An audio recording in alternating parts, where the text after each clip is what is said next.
BM ರಸ್ತೆ ಬಳಿ ಇರುವ ಜ್ಞಾನಾಕ್ಷಿ ಕಲ್ಯಾಣ ಮಂಟಪದಲ್ಲಿ ಹಾಸನ ನಾದ ಧ್ಯಾನ ಚಕ್ರ 5 ಮೆಡಿಟೇಷನ್ ಭಾನುವಾರದಂದು ಬೆಳಗ್ಗೆ ಸರಿಯಾಗಿ 9 ಗಂಟೆಗೆ ಉದ್ಘಾಟನೆಗೊಂಡು ಸತತ 3 ಗಂಟೆಗಳ ಕಾಲ ಯಶಸ್ವಿಯಾಗಿ ಜರುಗಿತು. ಸಾವಿರಾರು ಜನರು ಧ್ಯಾನದಲ್ಲಿ ಮಗ್ನರಾಗಿದ್ದರು. ಉತ್ತಮ ಆರೋಗ್ಯಕ್ಕಾಗಿ ಯೋಗಾಸನಕ್ಕೆ ಎಷ್ಟು ಪ್ರಾಮುಖ್ಯತೆ ಕೊಡುತ್ತಾರೆ ಅದೇ ರೀತಿ ಧ್ಯಾನಕ್ಕೂ ಕೂಡ ಸಾವಿರಾರು ಸಂಖ್ಯೆಯಲ್ಲಿ ಜನರು ಆಗಮಿಸುತ್ತಿದ್ದರು. ಜ್ಞಾನಾಕ್ಷಿ ಕಲ್ಯಾಣ ಮಂಟಪ ಪೂರ್ಣ ಪ್ರಮಾಣದಲ್ಲಿ ತುಂಬಿ ತುಳುಕುತ್ತಿತ್ತು.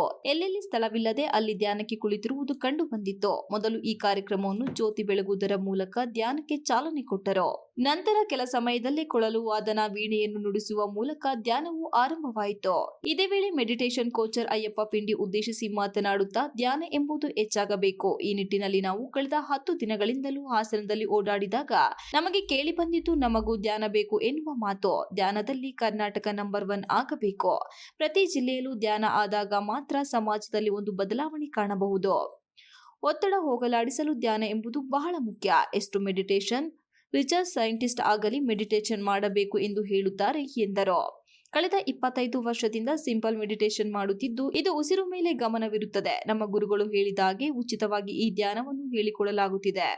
ಇದು ಸಾಮೂಹಿಕ ಧ್ಯಾನವಾಗಿದೆ. ಮನಸ್ಸು ಶೂನ್ಯ ಎಂಬುದನ್ನು ತಿಳಿಯಬಹುದು ಎಂದರು. ತೆಗೆದುಕೊಳ್ಳುವ ಮೆಡಿಸಿನ್ ನಿಂದ ಆರೋಗ್ಯ ಬರುವುದಿಲ್ಲ. ನಮ್ಮ ಲೈಫ್ ಸ್ಟೈಲ್ ನಲ್ಲಿ ಯೋಗ, ಧ್ಯಾನ ಇವೆಲ್ಲ ಸೇರಿಕೊಳ್ಳಬೇಕು ಎಂದು ಹೇಳಿದರು. ಪ್ರತಿನಿತ್ಯ 10 ರಿಂದ 15 ನಿಮಿಷ ಧ್ಯಾನ ಶುರು ಮಾಡಿದರೆ ನಿಧಾನವಾಗಿ ಇನ್ನಷ್ಟು ಸಮಯವನ್ನು ಹೆಚ್ಚು ಮಾಡುತ್ತಾ ಹೋಗಬಹುದಾಗಿದೆ. ಮನೆಯಲ್ಲಿ ಪೋಷಕರು ಯಾವ ರೀತಿ ಇರುತ್ತಾರೆ ಮಕ್ಕಳು ಕೂಡ ಅದರಂತೆ ನಡೆಯುವುದು ಸಹಜ. ಈ ನಿಟ್ಟಿನಲ್ಲಿ ಪೋಷಕರು ಧ್ಯಾನ ಹಾಗೂ ಯೋಗದಂತಹದನ್ನು ಕಲಿಸುವುದಕ್ಕೆ ಮುಂದಾದರೆ ಉತ್ತಮ ಸಮಾಜ ನಿರ್ಮಾಣ ಮಾಡಬಹುದು.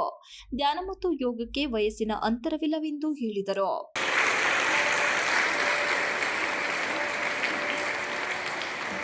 ಕರ್ನಾಟಕದಲ್ಲಿ ಪ್ರತಿ ಜಿಲ್ಲೆಯಲ್ಲಿ ಪ್ರತಿ ಡಿಸ್ಟ್ರಿಕ್ಟ್ ಅಲ್ಲಿ ಇಂಥ ಒಂದು ಕಾರ್ಯಕ್ರಮಗಳು ಆಗಬೇಕು. ತುಂಬಾ ಧ್ಯಾನ ಪ್ರಚಾರ ಆಗಬೇಕು. ಅವೇರ್ನೆಸ್ ಅನ್ನೋದು ಧ್ಯಾನ ಹೆಚ್ಚಾಗಬೇಕು.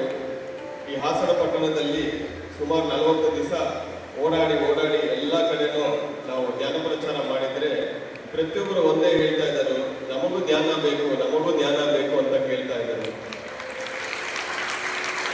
ಪ್ರಪಂಚದಲ್ಲಿ ಕರ್ನಾಟಕ ನಂಬರ್ 1 ಆಗಬೇಕು ಧ್ಯಾನದಲ್ಲಿ.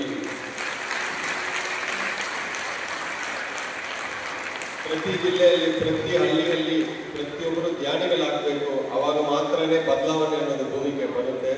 ಅಷ್ಟು ತನಕ ಯಾವ ಪಿರಮಿಡ್ ಮಾಸ್ಟರ್ಗೆ ರೆಸ್ಟೇ ಇಲ್ಲ. Thank you very much.